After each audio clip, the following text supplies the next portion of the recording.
Hello everyone, कैसे हैं आप सब। और आई होप कि आप सब ठीक होंगे। आज हम करने वाले हैं कंप्यूटर के क्वेश्चन। और कंप्यूटर के कोई नए क्वेश्चन नहीं है, ये हैं प्रीवियस ईयर क्वेश्चन, ठीक है, जो कि हम ऑलरेडी कर चुके हैं। तो आपका क्वेश्चन होगा जिसको हम ऑलरेडी कर चुके हैं तो हम अभी उसको क्यों पढ़ रहे हैं। तो देखो, क्वेश्चन जो कंप्यूटर के हैं उसका लेवल बढ़ रहा है, ठीक है, लेवल बढ़ता जा रहा है तो हम उसको और डीप पढ़ेंगे। पहले हम देखेंगे कि लेवल क्या था, इसके बाद धीरे धीरे किस प्रकार से क्वेश्चन का चेंज होना आ रहा है, ठीक है। इसके साथ हम पढ़ेंगे आज मशीन लर्निंग। जितने भी चार चीज़ें जो ऐड हुई हैं, जैसे मशीन लर्निंग हो गया है ना, डेटा साइंस हो गया, इंटरनेट ऑफ थिंग हो गया है ना, ये सब चीज़ें हम धीरे धीरे करने वाले हैं। बहुत सारे बच्चों को ये प्रॉब्लम आ रही है कि मैम कंप्यूटर का जो लेवल है वो दिन ब दिन बढ़ता जा रहा है, हर एग्ज़ाम में कुछ ना कुछ नया मिल जाता है। तो उसी के पर्पज़ से हम आज इसको करने वाले हैं, ठीक है। ओके, पहला जो क्वेश्चन हम यदि देखेंगे यहाँ पर कि यदि कोई कथन या स्टेटमेंट जो है अभिव्यक्ति वाक्यात्मक रूप से सही है तो निष्पादन के दौरान त्रुटि उत्पन्न हो सकती है, जिसको सामान्यतः कहा जाता है निष्पादन को बाधित करती है जो, ठीक है। उसको पूछा कि उसको बोला क्या जाता है कि हम स्टेटमेंट वाइज या एक्सप्रेशन वाइज तो उसको सही बोलते हैं, बट जब उसको लिखा जाता है कहीं पे तो वो गलत हो जाती है, अपवाद आ जाता है उसमें, तो उसको क्या बोलते हैं, एक्सेप्शन बोलते हैं, ठीक है। अब जो आंसर एक्सेप्शन है इसका मतलब कि क्या है। देखो, बहुत सारी चीज़ें रहती हैं जिनका नियम, जैसे हम केमिस्ट्री में भी पढ़ते हैं कि हम डेफिनेशन तो वही पढ़ते हैं, लेकिन अब बात स्वरूप उस पर लॉजिकली जो है नहीं बैठती है चीज़ें, है ना। तो मतलब हम उसको एक्सप्रेशन वाइज तो हम सही बोल रहे हैं, है ना, एक्सप्रेशन स्टेटमेंट वाइज तो हम उसको सही बोल रहे हैं, लेकिन हम जब उसको एग्जीक्यूट करने जाते हैं तो कुछ ना कुछ दिक्कत आती है। उसको क्या बोलते हैं, देखो, हम यहाँ पर हमारे पास दिए हैं लॉजिक एरर बोलते हैं क्या, सिंटेक्स एरर बोलते हैं क्या, सिमेंटिक एरर बोलते हैं क्या, एक्सेप्शन बोलते हैं। हमारा आंसर एक्सेप्शन है, बट हम अलग अलग चीज़ें जो दी हुई हैं उसको भी पढ़ेंगे, ठीक है। लॉजिक एरर मतलब कि कुछ हम ऐसी तर्क ही नहीं दे पा रहे हैं, कुछ ऐसा लिख ही नहीं पा रहे हैं, है ना, लॉजिक नहीं लगा पा रहे हैं, मतलब जैसे बहुत सारे कमांड्स होते हैं उनको नहीं लिख पा रहे हैं, ठीक है। दूसरा सिंटेक्स जो एरर है या फिर उसको बोलते हैं वाक्यात्मक, इसको हिंदी में देखिए क्या लिखा है, वाक्य रचना त्रुटि जो बोलते हैं उसको क्या बोलते हैं। जैसे आपने कोई स्टेटमेंट लिखा, ठीक है, आपके स्टेटमेंट का भाव भी नहीं पता चल रहा है, आपको जहाँ कॉमा लगाना चाहिए आप कहीं और कॉमा लगा रहे हैं। तो जैसे हम जैसे रोको मत जाओ, ठीक है, एक एग्जाम्पल लेते हैं। यदि आपने यहाँ पर कॉमा लगाया है, ठीक है, रोको मत जाओ मतलब कि किसी को आप बोल रहे हो कि रुक जाओ, जाना नहीं है, ठीक है। वही कॉमा यदि आप यहाँ पर लगा देते हैं, रोको मत जाओ, दैट मीन्स उसको मत रोकना है, उसको जाने दो। तो यहाँ पर चीज़ें आपके एक कॉमा से, एक वाक्य से, एक स्टेटमेंट से चेंज हो जाती हैं, तो वो उस प्रकार का एक्सेप्शन है, ठीक है, एरर है। फिर जब हम थर्ड देखेंगे अर्थ संबंधी त्रुटि, मतलब कि हम बोल कुछ और रहे हैं, सामने वाले को समझ कुछ और रहा है, इस प्रकार की त्रुटि को अर्थ संबंधी त्रुटि कहते हैं। बट द एक्सेप्शन आर, सब कुछ सही रहता है बट एग्जीक्यूशन जो हमारा रहता है, एग्जीक्यूट जो रहता है वो गलत हो जाता है, तो उसको क्या बोलते हैं, एब्सेशन। और यहीं पर ये बात कही गई है, तो ये हमारा आंसर क्या आ जाएगा, एब्सेशन, ठीक है। इसके बाद निम्नलिखित में से कौन सा द्विदिशात्मक, देखो ये क्वेश्चन आ चुका है, लिखा है which of the following bye directional. तो कौन सा जो बस है कंप्यूटर में यूज़ होने वाली बस, उसको जो है दो दिशात्मक है या फिर बाय डायरेक्शनल है। देखो, हमारे कंप्यूटर में तीन बस होती हैं, ठीक है, तीन बस होती हैं। यहाँ पर हम देखेंगे, एक होती है एड्रेस बस, ठीक है, एक होती है कंट्रोल बस, एक होती है डेटा बस, ठीक है। डेटा बस क्या होती है, जैसे सीपीयू हो गया, मॉनिटर हो गया, तो एक स्थान से दूसरे स्थान पे जो हमारे इनपुट आउटपुट मैसेजेस होते हैं वो ट्रांसफ़र करती है, दोनों दिशा में करती है। बट जो कंट्रोल बस होती है वो केवल कंट्रोल करती है, एक ही डायरेक्शनल में रहती है। एड्रेस बस भी एक ही एड्रेस को वो करती है, मतलब यूनी डायरेक्शनल होती है। तो आपको ये ध्यान में रखना है कि डेटा जो बस है वो बाय डायरेक्शनल रहती है, बट जो कंट्रोल बस और एड्रेस बस होती है वो यूनी डायरेक्शनल रहती है, ठीक है। कल को आपको अभी ये क्वेश्चन आएगा कि द्विदिशात्मक कौन सा है, डेटा बस। अब कल को आपको ये आ जाएगा कि कौन नहीं है, तो वो उसको भी हमें ध्यान देना है, ठीक है। और तीनों प्रकार की बस होती हैं, कुछ और अलग आ जाए तो आपको उसको हटाना है। अब एक क्वेश्चन जब हमने पढ़ा था कि की लॉगर एक्चुअल में होता क्या है, तो इसमें ऑप्शन क्या दिए हैं कि एक ऑन स्क्रीन कीबोर्ड है जो निश्चित क्वेरी कुंजी लेआउट का उपयोग करता है, ठीक है। सेकंड है यादृच्छिक कुंडी लेआउट, ऑनलाइन वर्चुअल कीबोर्ड है क्या, दैनिक कीबोर्ड उपयोग का लॉग बनाता है। देखो, ये क्वेश्चन जो इस तरीके से लिखा हुआ है हमें नहीं समझ में आएगा, हम इंग्लिश में भी देख लेते हैं क्या लिखा है थर्ड पे, कि creates a log of daily keyboard use. देखो, की लॉगर एक प्रकार का साइबर क्राइम है ना। की लॉगर एक प्रकार का साइबर क्राइम है, मतलब कि कोई एक ऐसा हार्डवेयर, ये दोनों प्रकार का होता है, एक हार्डवेयर भी बोल सकते हैं उसको, या तो सॉफ्टवेयर बोल सकते हैं, जो हमारे कीबोर्ड डेली यूज़ का जो हमारा कीबोर्ड होता है, जैसे हम कुछ वर्क करते हैं तो जो हम कीबोर्ड यूज़ करते हैं वो, ठीक है, उस पर ऐसा की लॉगर लगा रहता है, एक ऐसा सिस्टम या चिप लगी होती है जिसमें हम जो भी मतलब जो डाटा के लिए इंसर्ट करते हैं, की पॉइंट यूज़ करते हैं, उन पर वो नज़र रखता है, ठीक है। और वो किसी अनधिकृत डेटा के पास भेजता है, मतलब कि जो हम बोल सकते हैं साइबर्स जो क्राइम करने वाले हैं ना लोग, उनके पास भेजते हैं, जिससे कि आपका डेटा चोरी हो जाता है और वही फिर फिरौती मांगने लगते हैं उसके लिए, है ना। ये कहलाता है की लॉगर, है ना। इस प्रकार से हमने पढ़ लिया। आई होप कि आपको समझ में आया। और इसका आंसर क्या होगा कि जो दैनिक कीबोर्ड उपयोग का लॉग बनाता है ना। ओके, हमारे मतलब कि जो से हम कीवर्ड्स पर यूज़ कर रहे हैं उन पर नज़र रखता है। ओके, अब एक लिखा है कि देखो, ये हिंदी में थोड़ा सा समझ में नहीं आएगा क्योंकि कंप्यूटर के अक्सर क्वेश्चन जो है इंग्लिश में ही समझ में आते हैं। इसमें लिखा है एक त्रियामी, मतलब 3D कंप्यूटर जनित स्थिति है जो वास्तविक दुनिया मतलब कि वर्चुअली टाइप का अनुसरण करती है, मतलब रियल दुनिया का अनुसरण करती है और उपयोगकर्ता वस्तुओं के साथ बातचीत करते हुए उसमें डूब कर पर्यावरण का पता लगाते हैं। दैट मीन्स वो कंप्यूटर के कॉन्टेक्स्ट में पूछ रहा है, तो ऐसा क्या कहलाता है? कैसे साइबर सिक्योरिटी कहलाती? नहीं, वर्चुअल रियलिटी जो है इस प्रकार की रियलिटी होती है जिसमें हम ऐसा अनुभव कर पाते हैं कि हमारे सामने वो सजीव ऐसा है, ठीक है, मतलब रियलिटी है, हमें लगता है कि वो हाँ ऐसा ही है। एआई की दुनिया में अब इतना हो चुका है, जैसे आप जेमिनाई देख रहे हो, जीपीटी देख रहे हो, वो कुछ ऐसा कन्वर्ट कर देती है, हमें लगता है नहीं रियलिटी है वो चीज़, ठीक है। तो मतलब हमें जो है रियल दुनिया का आभास होता है, वो क्या कहलाती है? Virtual reality. कंप्यूटर जनित होती है। अब कंप्यूटर जनित में रियल तो होगा नहीं, लेकिन वास्तविक दुनिया का अनुसरण या एक्सपीरियंस टाइप का होगा, रियल इमेज टाइप की लगेगी, जो क्या कहलाती है? वर्चुअल रियलिटी, ठीक है। साइबर सिक्योरिटी एक अलग चीज़ कहलाती है, एआई भी अलग कहलाता है, ऑगमेंटेड रियलिटी ये अलग कहलाती है, ठीक है। हाँ, ये इसका इंग्लिश वर्जन होगा कि ये 3 dimensional computer generate environment that the simulate. देखो सिमुलेशन है इसमें लिखा हुआ है, साफ साफ एक वर्ड यदि आप पकड़ेंगे तो आपको आंसर मिल जाएगा। The real world allows users to explore the environment by the emerging themselves in and interacting with object, है ना, हम ऑब्जेक्ट से इंटरेक्ट भी कर पाते हैं, तो ये हमारा आंसर हो जाएगा, ठीक है। अब क्या लिखा है? मानक रूप में व्यावसायिक दस्तावेजों का इलेक्ट्रॉनिक आदान प्रदान के रूप में क्या किया जाता है? जब हम इलेक्ट्रॉनिक आदान प्रदान करते हैं तो ई बिजनेस तो होना ही नहीं है, ई कॉमर्स के अंतर्गत ई बिजनेस आता है, ठीक है। तो ई कॉमर्स इसका आंसर हो जाएगा, है ना। आई होप कि आपको इसको समझ में आ रहा होगा। फिर इसमें कुछ रॉकेट साइंस नहीं है, इसलिए हमने डायरेक्ट ले लिया है इसको, ठीक है। फिर एक इंटरनेट का पता है, उसमें लिखा हुआ है कि इंटरनेट का एक पता रहता है जो अद्वितीय संख्या है जो इंटरनेट से जुड़े डिवाइस की पहचान करती है। मतलब वो ऐसा क्या है जिसमें हर व्यक्ति की, हर यूज़र की एक अलग पहचान होती है, वो ये कह रहा है, ठीक है। And internet address is a unique number that identify device connected to the internet. तो ऐसा क्या है? तो वो है आईपी एड्रेस, ठीक है। आईपी एड्रेस के बारे में हमने बहुत पढ़ा है, डोमेन नेम सर्वर भी नहीं है, आईपी एड्रेस है ना। अलग अलग चीज़ें अलग अलग हो जाती हैं फिर, ठीक है।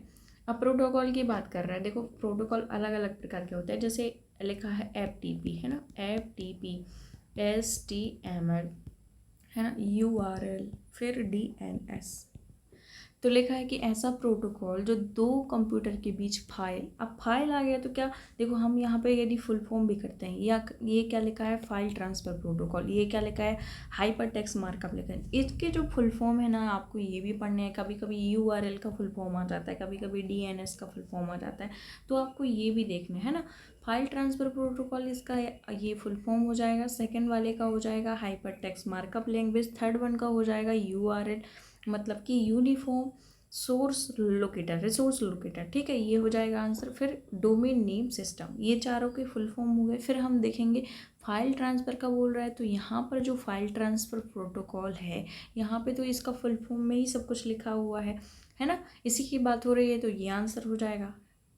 और लैंग्वेज, मार्कअप लैंग्वेज में HTML का यूज़ होगा। देखो ये इंग्लिश में भी लिखा हुआ है, आई होप कि आपको कोई दिक्कत ना जाए। देखो फिर क्या लिखा है कि ड्राइविंग लाइसेंस, मार्कशीट आदि सहित विभिन्न दस्तावेजों को डिजिटल संस्करण तक पहुंचाने की अनुमति देता है, जो भारतीय इलेक्ट्रॉनिक एवं सूचना प्रौद्योगिकी मंत्रालय द्वारा प्रदान किया गया है। अब इंग्लिश वालों के लिए भी देख लेते हैं कि allow access to digital versions of various documents including driving license, mark sheet, etc., which is provided by the Indian Ministry of Electronics and Information Technology। तो ये ऐसा कौन सा जो है प्लेटफॉर्म है, हमें पता है कि डिजी लॉकर है। ये काफ़ी प्रसिद्ध हो रहा है, अभी भी बहुत इंपॉर्टेंट है।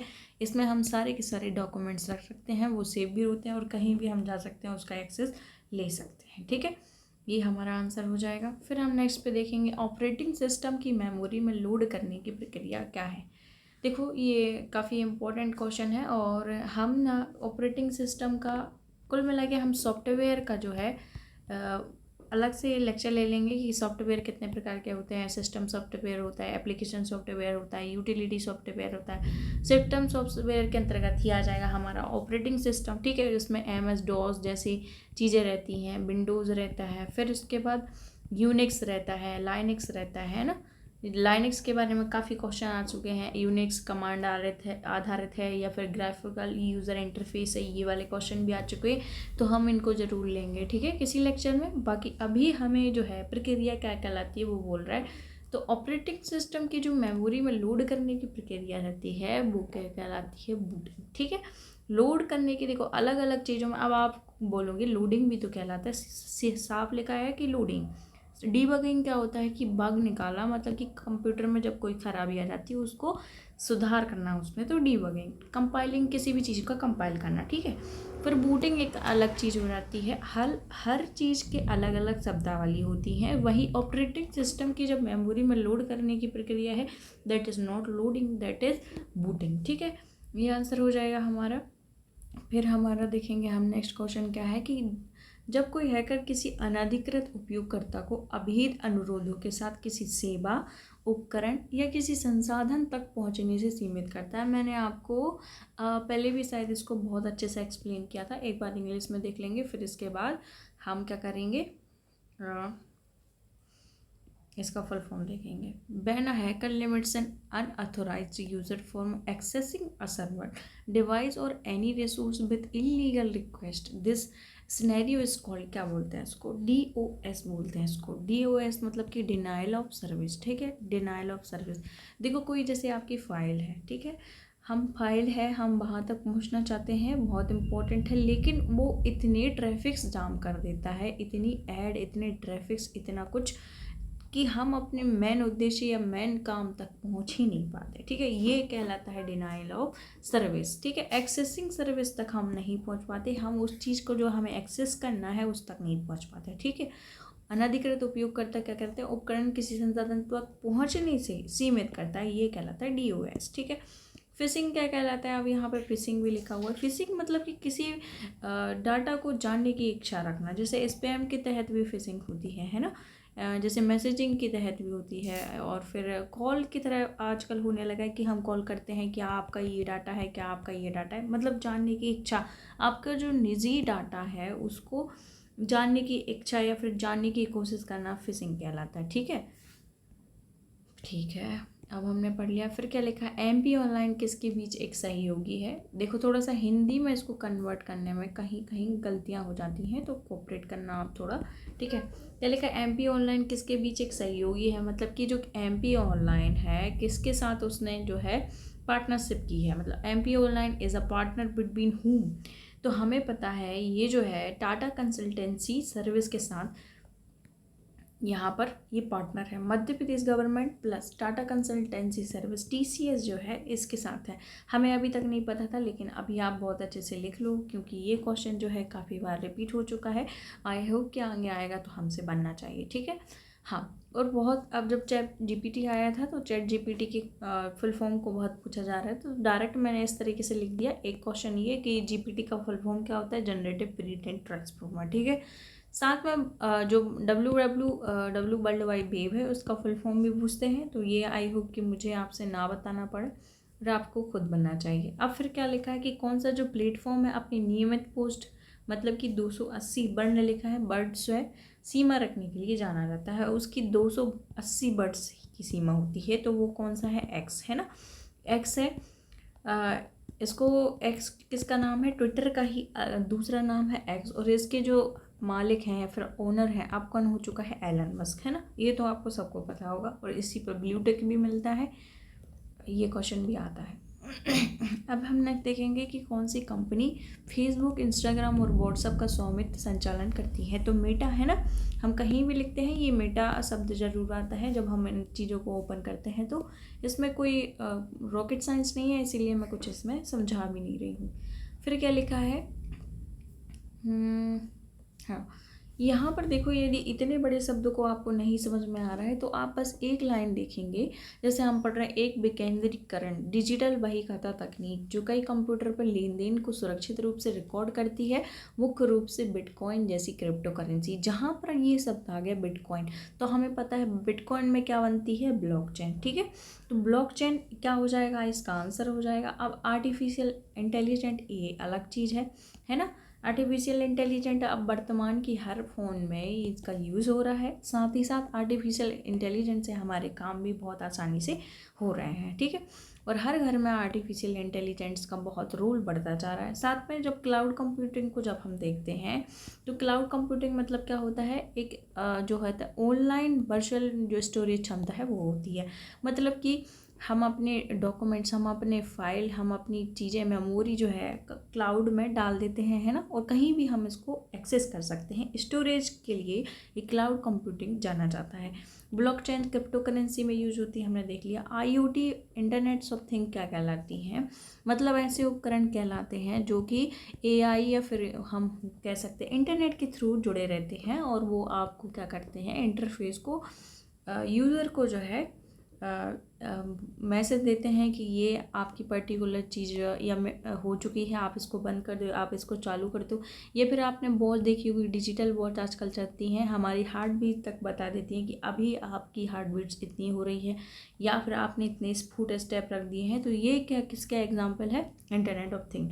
जैसे आपने देखा होगा आजकल जो बहुत ही एडवांस फ्रिज आ रहे हैं, रेफ्रिजरेटर हो रहे हैं, वो अपने आप ही बंद हो जाते हैं, या अपने आप ही यूज़र को जो है सिग्नल देते हैं कि आपकी पर्टिकुलर ये कंडीशन है, आप इसको बंद कर दें। हम जैसे किसी घर में इंटर करते हैं, लाइट्स ऑफ हो जाती हैं, लाइट्स ऑन हो जाती हैं, हम जाते हैं तो ठीक है। तो ये क्या कहलाता है? किसके टाइप्स हो जाएंगे? ये इंटरनेट ऑफ थिंग्स के। ठीक है, समझ में आया? फिर इसके बाद हम क्या पढ़ेंगे? नेक्स्ट है जो निम्नलिखित प्रकार की मेमोरी को डेटा ट्रांसफ़र की गति के आधार पर बढ़ती क्रम पर लिखना है। देखो, यदि हमसे कुछ भी नहीं आ रहा, इसके ऑप्शन में बहुत साफ साफ लिखा था। इसके ऑप्शन में देखो, हमसे कुछ भी नहीं आ रहा है ना, तो ये हमें पता है ना कि CPU के बगल में क्या कौन रहता है? रजिस्टर। ठीक है, इसकी जो स्टोरेज क्षमता रहती है वो तो बहुत ही ज़्यादा कम रहती है। स्टोरेज में ये बहुत निम्न स्तर पर रहते हैं, लेकिन जब स्पीड इनकी इतनी अधिक होती है जिसका कोई रिकॉर्ड नहीं। तो CPU के बाद कौन रहता है? रजिस्टर। ठीक है, तो पहला क्या आ जाएगा? हमारा रजिस्टर। फिर इसके बाद CPU के जस्ट साइड में क्या रहता है? रजिस्टर के साइड में कैश मेमोरी, है ना। ये दोनों में जो बैलेंस बनाती है, साथ ही तुरंत फास्ट काम करने के लिए सहायक होती है। फिर इसके बाद रैम रहेगा, और फिर स्टेट जो सॉलिड स्टेट जो है डिस्क रहेगी। फिर इसके बाद HDD रहेगा। ठीक है, हार्ड डिस्क ड्राइव।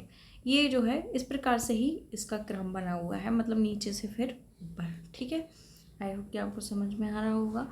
फिर हम नेक्स्ट देख रहे हैं, यहाँ पे पूछा है कि जो इलेक्ट्रॉनिक्स उपकरण होते हैं वो निम्नलिखित में से किन अर्धचालक मतलब सेमीकंडक्टर से बने होते हैं? क्या क्या यूज़ किया जाता है? तो आपको जर्मेनियम भी किया जाता है, सिलिकॉन भी किया जाता है, और फिर यहाँ पर जो लिखा है गैलियम ऑर्सेनाइड और फॉस्फाइड जो लिखा है, इसका भी यूज़ किया जाता है। तो ये तीनों हो जाएंगे। यदि आपको ये भी नहीं बनता है ना, तो आपके ऑप्शन में पहली बात तो ये लिखा ही नहीं हुआ है कि केवल एक और दो, तो ये तीनों आंसर आप लगाएंगे। ठीक है, जहाँ यदि आपको दो आंसर पता है। फिर AI का क्षेत्र क्या है ना। तो AI इंटेलिजेंट क्या है? डेटा साइंस है, बिल्कुल है। नेचुरल लैंग्वेज प्रोसेसिंग है, बिल्कुल है। कंप्यूटर विजन है। यदि आपको ये पता भी नहीं है तो पहली बात तो उपयुक्त सभी लिखा है, तो यदि दो हैं तो ये तीसरा भी होगा। ठीक है, तो ये तीसरा हो जाएगा। फिर इसके बाद हम चलेंगे नेक्स्ट कि AI सहायक जो रुफुस है को भारत ने किसने शुरू किया? तो हमें अमेज़न को पढ़ा था।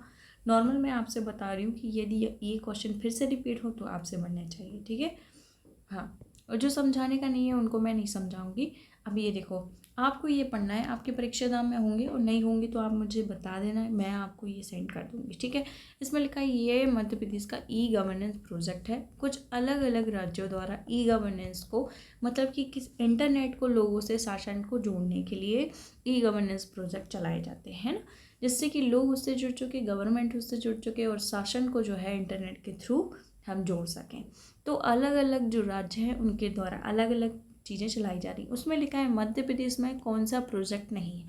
क्या ज्ञान संपर्क नहीं है? बिल्कुल है। क्या प्रबोधन नहीं है? बिल्कुल है।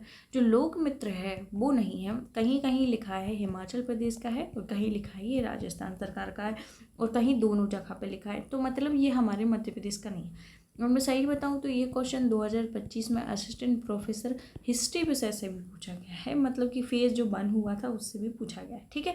तो हेड स्टार्ट भी हमारे मध्य प्रदेश का है, इसीलिए आपको थोड़ा सा ये ध्यान में लेकर चलना है। हाँ, एक क्वेश्चन ये आया था कि 2024 में भारत के ग्रामीण क्षेत्रों के हिस्से में सक्रिय जो इंटरनेट यूजर्स हैं वो लगभग कितने हैं, तो 442 मिलियंस है, ठीक है। ये थोड़ा सा ध्यान में रखना है। और अभी जो अपडेट है वो मुझे पता नहीं है, लेकिन मैं जैसे ही इसको पता चलता है कि 2025 में कितने हो चुके हैं तो मैं आपको बताती हूँ। ऑफिशियल डाटा बनाना पड़ेगा, ठीक है, गूगल से कुछ नहीं चलेगा। हाँ, ये कुछ बहुत इम्पोर्टेंट है और हम नेशनल ई गवर्नेंस योजना के तहत पढ़ेंगे कि कौन कौन सी योजनाएं चलाई गई हैं, क्योंकि ये वाला ऑप्शन भी आता है कि नेशनल ई गवर्नेंस योजना जो है उसके तहत कौन कौन सी योजनाएं चलाई जा रही हैं और कौन सी नहीं है। अभी वो वाला क्वेश्चन भी आएगा जो शायद हमने पिछली बार गलत कर दिया था, ठीक है। तो हम पहले देख लें यहाँ पर क्या क्वेश्चन है कि नेशनल जो ई गवर्नेंस योजना है के तहत मिशन मोड परियोजना का संग्रह इस नाम से जाना जाता है। देखो ये क्वेश्चन ना 2025 में आ चुका है, MPPSC भी पूछ चुकी है और इससे रिलेटेड आगे भी पूछा जा चुका है। देखो क्या है, ये सारांश आंसर है, ठीक है। इसका मिशन मोड जो परियोजना है कौन सी है, सारांश है। और जो योजनाएं चलाई जाती हैं उसके तहत वो कौन सी है, डिजी लॉकर भी है, ठीक है। हम आगे देखेंगे कौन कौन सी हैं, मैंने सारी की सारी लिखी हुई हैं, मैं आपको बताऊंगी, है ना। क्या लिखा है कि नेशनल ई गवर्नेंस जो योजना है के तहत मिशन मोड परियोजना का संग्रह, सभी योजना का संग्रह जो किया है किसके तहत किया गया है, सारांश के तहत किया गया है, ठीक है। आप पर ये बनना चाहिए, अब आगे आए तो आप इसको लगा पाएँ, ठीक है। अब क्या लिखा है कि खालिस्तान का उपयोग जो है मानकीकृत वेब पेजों को डिजाइन करने के लिए किया जाता है। वहाँ जब हमने HTML पढ़ा था तो क्या उसका फुल फॉर्म देखा था, हाइपर टेक्स्ट मार्कअप लैंग्वेज। अब इसका जो यूज़ होता है किसी भी स्टैंडर्ड जो वेब पेज होता है उसको डिज़ाइन करने के लिए किया जाता है, ताकि जो वेब सामग्री को किसी भी कंप्यूटर से पढ़ा जा सके और समझा जा सके, ठीक है। उसके लिए जो है ये HTML का यूज़ होता है ना। यहाँ पर ये सब लिखे हुए हैं, ये आंसर हो जाएगा हमारा। IoT हमने समझा दिया था और प्रोटोकॉल्स एक अलग चीज़ है, ठीक है। फिर क्या लिखा है कि एक कौन सा सोशल नेटवर्किंग प्लेटफॉर्म नहीं है, क्या लिंक्डइन नहीं है, बिल्कुल है, हम देखते भी हैं। रेटिंग नहीं है, इंस्टाग्राम नहीं है। क्या जो गूगल है वो एक नेटवर्किंग सोशल प्लेटफॉर्म नहीं है, बल्कि ये क्या है, एक सर्च इंजन है। इसके थ्रू आप बहुत सारी चीज़ों को सर्च करते हैं और वहाँ तक भी पेज तक पहुँचते हैं। इसके थ्रू आप इंस्टाग्राम पे पहुँच सकते हो, उसके थ्रू आप रेटिंग पे पहुँच सकते हो, लेकिन इनके थ्रू गूगल पे नहीं। ये एक सर्च इंजन है, ठीक है, ओके। फिर क्या लिखा है, यूनिक्स एक ऑपरेटिंग सिस्टम है जिसमें निम्न प्रकार का यूज़र इंटरफेस होता है। ये बहुत ही इंपॉर्टेंट क्वेश्चन है, मैं आपको यही बता रही थी कि आजकल सॉफ्टवेयर में इस प्रकार के क्वेश्चन पूछने लगे हैं। क्या ये ग्राफिकल यूज़र इंटरफेस है, क्या ये वॉइस आधारित है, क्या ये ध्वनि आधारित है, क्या है। तो इसका क्या आंसर हो जाएगा, कमांड आधारित है, ठीक है। यूनिक्स जो एक ऑपरेटिंग सिस्टम है वो कि कमांड आधारित है, ठीक है। ये हमें याद रहना चाहिए। फिर इसके बाद देखें, हाँ यहाँ पर लिखा हुआ है। अब हम इसके बारे में अलग अलग पढ़ेंगे कि कौन सा ग्राफिकल यूज़र है, कौन सा ग्राफिकल यूज़र नहीं है, कौन सा टच आधारित है, कौन सा टच आधारित नहीं है, ठीक है। सबके बारे में हम, जैसे लाइनक्स हो गया, यूनिक्स हो गया, इनके बारे में देखेंगे कौन ओपन सोर्स है, कौन ओपन सोर्स नहीं है, क्योंकि इस प्रकार के क्वेश्चन आ चुके हैं, ठीक है। इसके बाद हम देखेंगे फिर क्या लिखा है, IMPS विभिन्न ई कॉमर्स लेन देन के लिए व्यापक रूप से उपयोग किया जाता है। इसका फुल फॉर्म क्या है, तो इसका फुल फॉर्म जो है इमीडिएट पेमेंट सर्विस, ठीक है। किसी भी चीज़ की इमीडिएट पेमेंट करने के लिए इस टूल्स का यूज़ किया जाता है, ठीक है। इसमें कुछ नया रॉकेट साइंस नहीं था, इसलिए मैंने कुछ नहीं बताया। फिर क्या लिखा है कि किसका उपयोग उच्च स्तरीय भाषा को ऐसे रूप में परिवर्तित करने के लिए किया जाता है जिसको मशीन समझ सके।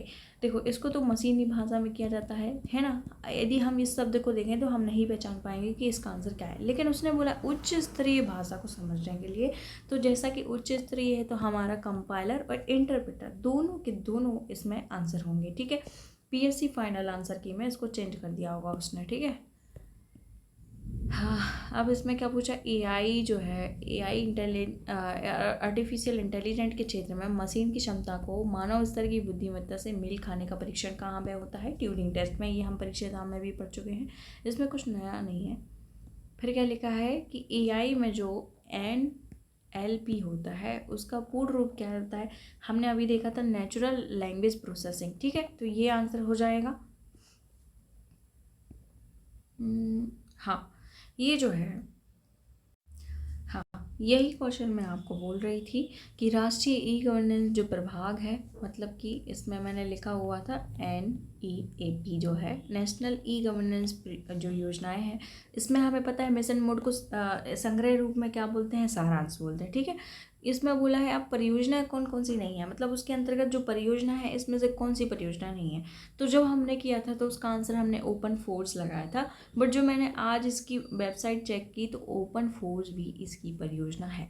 तो हम यहाँ पर देख लेंगे जिससे कि आगे हमें कोई भी कन्फ्यूज़न ना हो, हम सारी की सारी परियोजना यहीं पे पढ़ लेते हैं। ठीक है, जिससे हमारा आगे कोई भी कन्फ्यूज़न ना हो। जो संकल्प परियोजना है वो उसमें नहीं थी, इसका मतलब आंसर होगा संकल्प। ठीक है, तो कौन कौन सी हैं, पहली बात तो डिजी लॉकर हम लिख लेते हैं, डिजी लॉकर। सेकंड बात जो क्या लिखा है, यहीं पे उमंग लिखा है तो हम उमंग लिखेंगे, है ना। ओपन फोर्स भी लिखा है तो ओपन फोर्स भी होगा एक, ओपन फोर्स। फिर इसके बाद क्या लिखा है, माई स्कीम, माई स्कीम भी इसके अंतर्गत आता है। अब कौन कौन सी आती हैं, कौन कौन सी नहीं आती, हम उसकी बात करेंगे। ठीक है, ठीक है। अब इसके अलावा और कौन कौन सी हैं, एक है मेरी पहचान। ठीक है, मेरी पहचान है एक। फिर क्या है, UX4G, एक ये योजना है। फिर साथ में क्या लिखा है, एंटिटी लॉकर, ये एक योजना है। और इसके अलावा आप देखेंगे डिजिटल स्टैक ग्लोबल। ठीक है, ग्लोबल ये आंसर हो जाएगा। तो ये कुछ योजनाएं हैं जो कि हमारी ई गवर्नेंस प्रभाग या फिर ई गवर्नेंस जो योजना है उसके अंतर्गत इतनी सारी योजनाएं। ठीक है, ये क्वेश्चन पूछा जाएगा तो हो सकता है कि आपसे अभी आपके एग्ज़ाम में भी आ जाए, तो ये पहले बहुत अच्छे से लिख लो कि कौन कौन सी हैं, कौन सी नहीं है, या अपने आप ही बन जाएगी, पहले ये जान लो कि कौन कौन सी हैं। ठीक है, क्योंकि हो सकता है, चलो ठीक है, ये जो है रिपीट हो गया, लेकिन ऐसा ही थोड़ी होगा कि उमंग दे दिया फिर इसके बाद संकल्प ही दे दिया, नहीं, क्वेश्चन रिपीट होगा, हो सकता है इस बार कुछ और दे दें, है ना। ओके, हाँ, इसके अलावा ये एक और देखने हैं, जब हम स्तंभ पढ़ते हैं ई गवर्नेंस के, राष्ट्रीय ई गवर्नेंस के 4 स्तंभ हम जब पढ़ते हैं, ये वाला क्वेश्चन भी आ गया। पहला इसका जो भाग रहता है वो लोग हैं, ठीक है, पीपल है। दूसरा जो हम इसमें देखते हैं तो संसाधन है, संसाधन मतलब कि क्या होता है, रिसोर्सेज। ठीक है, तीसरा जब हम इसको देखते हैं तो इसमें क्या है, जो है प्रौद्योगिकी, प्रौद्योगिकी को इंग्लिश में क्या बोलता है, टेक्नोलॉजी। ठीक है, फोर्थ जब इसमें है, इसमें क्या देखेंगे हम, प्रक्रिया, प्रक्रिया को मतलब क्या होता है, प्रोसेस। ये 4 के 4 स्तंभ हैं, इसके अंतर्गत हमें पढ़ने हैं। ठीक है, ओके, ये क्वेश्चन आगे भी आ सकता है, इसीलिए हाँ देखो हमारे जो क्वेश्चन है वो ख़त्म हो चुके हैं भाई। अब हमें क्या पढ़ना है, अब हम इसके अंतर्गत देखेंगे। देखो, मैं आपको पढ़ाना चाह रही हूँ मशीन लर्निंग। ठीक है, मशीन लर्निंग क्या होता है हमने पिछली बार भी देख लिया था, है ना। आज जो है किसी भी किताबी लैंग्वेज को हम देखने नहीं वाले, हम डायरेक्ट देखने वाले हैं मशीन लर्निंग को। होता क्या है, मशीन लर्निंग जो है एक ऐसा टूल है, या फिर हो सकता है एआई का भाग है। पहली बात तो मशीन लर्निंग एआई का भाग है। दूसरा, ये क्या करता है, एक एल्गोरिदम है जो हमारी पुरानी चीज़ों को देखकर सीखता है, साथ ही साथ नई चीज़ों पे ये अप्लाई करता है, और उसी पर फिर वो ये प्रेडिक्ट करता है कि आगे चल के ये चीज़ हो सकती है ना। मतलब कि क्या है, मेरे कहने का मतलब है कि कोई मशीन या एआई मशीन जो होती है वो क्या करती है कि हमारे काम, हमारे टेस्ट, हमारे एग्जाम्पल को देखकर, हमारे पजल को सीखकर हमसे ही सीखती है, और साथ साथ फिर क्या करती है, वो अपनी दूसरी समस्या को जो है एग्जीक्यूट करती है। मतलब यहाँ से उसने एक्सपीरियंस लिया और अपने अनुभव के अनुसार वो क्या करती है, नई चीज़ों में एग्जीक्यूट करती है, प्रोसेस करती है। और फिर भविष्य में कोई भी चीज़ इस प्रकार की होती है तो वो भविष्यवाणी करने में भी जो है सहायता देती है। ठीक है, अब मशीन लर्निंग के क्या होते हैं, 4 विभाग होते हैं या फिर 4 भाग होते हैं। तो मशीन लर्निंग हम इस प्रकार से लिख रहे हैं, इसके हम 4 डिवाइड भाग देखेंगे कि कौन कौन से मशीन लर्निंग के भाग हैं। पहला है जो हम पढ़ते हैं सुपरवाइज्ड लर्निंग, है ना, सुपरवाइज्ड लर्निंग। दूसरा है अनसुपरवाइज्ड लर्निंग। तीसरा है सेमी सुपरवाइज्ड लर्निंग। ठीक है, और चौथा है रीइंफोर्समेंट लर्निंग। हमने ये चारों को देखे, लेकिन पहले अभी क्वेश्चन आता था डायरेक्ट उसकी डेफिनेशन पूछते थे और उसको ख़त्म कर देते थे। वहीं हमने मशीन लर्निंग के बारे में पिछली बार डेफिनेशन वाइज तो पूरा पढ़ लिया था और टाइप भी हमने देखे थे, लेकिन हमने ज़्यादा डिटेल से इसमें नहीं देखा था क्योंकि क्वेश्चन उसकी ज़रूरत ही नहीं थी। बट वर्तमान में क्या हो रहा है कि इनके टाइप में आप क्वेश्चन आ रहे हैं कि इसका मतलब क्या होता है, तो हम वही देखने वाले हैं। तो मशीन लर्निंग जैसा कि हमने देख लिया है कि इसका मतलब क्या होता है कि जो मशीन होती है या फिर जो इसमें एल्गोरिदम होते हैं वो क्या करते हैं, एक्सपीरियंस से सीखते हैं, साथ ही नई भी चीज़ों पे है वो अप्लाई करते हैं और भविष्यवाणी करने में भी सहायक होते हैं। खुद से ही सीखते हैं वो, है ना, उसमें किसी बाहरी चीज़ों का वो नहीं होता है ना, सेल्फ लर्निंग करते हैं। आप देखो यहाँ सुपरवाइज्ड मतलब कि क्या होता है, एक लेवल वाली लर्निंग है, लेवल लर्निंग है। अब यही तो शब्द हमने उस दिन पढ़ा था, तो हम क्यों पढ़ रहे हैं। अब लेवल लर्निंग से तात्पर्य है कि यहाँ पर उसको एक मशीन को एग्जाम्पल दिए जाते हैं, साथ में उसको जवाब भी दिए जाते हैं कि इस प्रकार से यदि कोई कंडीशन आएगी, इस प्रकार से बोल रहे हैं, इसका मतलब एग्जाम्पल है। ठीक है, तो उसको बताया जाता है, जवाब भी दिया जाता है कि ऐसे यदि हमें कोई प्रॉब्लम आती है तो हम इस प्रकार से कोई आंसर देते हैं। ठीक है, तो ये क्या हो जाएगी, लेवल लर्निंग, मतलब कि उसको बताया जा रहा है, क्लासिफिकेशन कराया जा रहा है उसको, है ना, ये हो जाएगी हमारी। और फिर वो क्या करता है, जब इसको इनपुट मिलता है और किसी भी कंडीशन में डाला जाता है तो इन्हीं इनपुट की सहायता से वो क्या करता है, यहाँ पर चीज़ों अप्लाई करता है और फिर उसी को प्रोडिक्ट करने में सहायता देता है। ठीक है, ये हो गई हमारी ये सेकेंड थिंग। जब हम पढ़ेंगे, हम क्या पढ़ेंगे फिर, अनसुपरवाइज्ड लर्निंग क्या कहलाती है। अनसुपरवाइज्ड लर्निंग में क्या होता है कि ये लेवल जो दिए जाते थे, मतलब जो एग्जाम्पल दिए जाते थे वो नहीं दिए जाते। तो फिर वो क्या करता है, जब एग्जाम्पल उसको नहीं दिए जाते हैं तो वो क्या करता है कि खुद से ही उस रियल कंडीशन में आकर ही खुद सीखता है और उसको अनुभव करता है। जैसे मान लो यहाँ पर तो हम उसको एक मैप दिए थे, साथ में ही उसी कंडीशन में एग्जाम्पल भी दिए थे कि ऐसा यदि ग्रीन सिग्नल या रेड सिग्नल आता है मतलब वहाँ पे खतरा है। तो वो जब आगे किसी मैप को पढ़ता है तो वहाँ पर जैसे रेड निशान दिखता है तो वो उसको प्रोडिक्ट कर पाता है और वो बोलता है कि सारे इंसानों को यहाँ से थोड़ा सा दूर रहना चाहिए क्योंकि यहाँ पर बहुत सारी लाइन्स हैं। ठीक है, और उसने पर्टिकुलर देखा कि इस टेम्परेचर में ये लाइनें बनती हैं, तो वो आगे चल के बहुत सारी चीज़ों को प्रिडिक्ट कर पाएगा कि इस प्रकार की कंडीशन में ऐसा होता है। ठीक है, मतलब कि उसने सेल्फ लर्निंग करी। अब जो अनसुपरवाइज्ड लर्निंग में ना उसको रियल कंडीशन से सीखना पड़ता है। वो वहाँ उसको ना कोई मैप दिया गया है, ना कोई उसको कोई इंडिकेटर्स दिए गए हैं, उसको डायरेक्ट उस कंडीशन में छोड़ा जाता है। ठीक है, उस कंडीशन से ही सीख के बहुत सारे उसको वहीं पे कंडीशंस को अप्लाई करता है, वहीं पर सीखता है और फिर प्रिडिक्ट करता है कि ऐसा यदि होता है तो यहाँ पर ये चीज़ होती है। ठीक है, मतलब जैसे किसी चीज़ का मैप नहीं दिया गया है, डायरेक्ट उसको वहीं पे भेजा गया है, वो रियल कंडीशन पे अप्लाई करेगा, है ना, और फिर वहीं से सीखेगा। ये होता है अनसुपरवाइज्ड लर्निंग, है ना।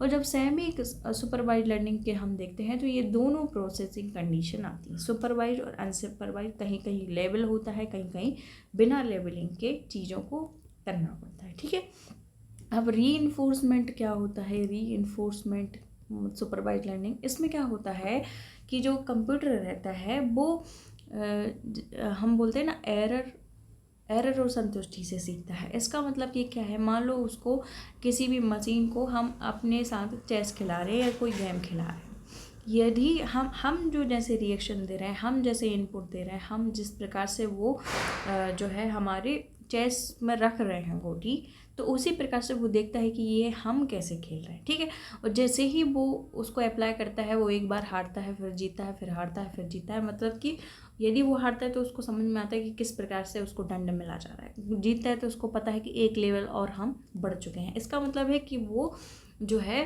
त्रुटियों से करके सीखता है, रियल चीज़ों में मतलब कि अनुभव करके सीखता है। ठीक है, इस प्रकार का ये एग्जाम्पल हो जाएगा इसका। आई होप कि मैं आपको ये इन चारों चीज़ में अंतर करने में मतलब अंतर बताने में सफल हुई होंगी। ठीक है, इसके बाद भी यदि आपको समझ में नहीं आता तो आप मुझे इन्फॉर्म करिएगा, मैं फिर से बहुत अच्छे से बता दूंगी। बट मुझे ऐसा लगा कि किताबी ज्ञान तो हमारे पास बहुत सारा है और इवन हमारे पास लैंग्वेज भी है ना, परिभाषाएं भी हैं, लेकिन हम उसको समझ नहीं पा रहे हैं। देखो, अभी जब तक आप किसी भी चीज़ को समझ नहीं पाते हैं और उसकी इंग्लिश जो लैंग्वेज होती है वो बदल जाती है, तो हम उसको सही आंसर भी नहीं दे पाते। मान लो मैंने आपसे कुछ बोला कि इसका आंसर इस तरीके से लिखा जाता है, लेकिन यदि मैंने आपको सब समझाया नहीं और सामने वाले ने इसी पॉइंट को थोड़ा सा तोड़ मरोड़ दिया, तो आपसे वो क्वेश्चन नहीं बनता है। मैंने अक्सर देखा है आपको जो मैं क्विज़ देती हूँ अपने टेलीग्राम चैनल पे, यदि मैं वही क्वेश्चन थोड़ा सा चेंज कर देती हूँ तो आपसे नहीं बनता है। तो मैंने इसीलिए समझाने का प्रयास किया है कि आप चाहे लैंग्वेज वो बदल दे, चाहे किस प्रकार से वो आपको दे दे, तो आपसे बनना चाहिए। ठीक है, आई होप कि आपको समझ में आया होगा और ये लेक्चर पसंद आया होगा। फिर मिलते हैं किसी नए लेक्चर के साथ, तब तक के लिए धन्यवाद।